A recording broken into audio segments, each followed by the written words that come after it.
Hey guys, so I thought I'd do a cold start of the Stihl BG55 since I don't know, I got nothing else to do, so I'm gonna set you guys down. I hope you can see that. Alright, so what I normally do is just go and choke, and I'll prime it twice.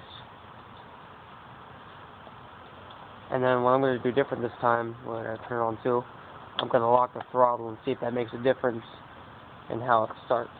So yeah, so here we go. Well, fired.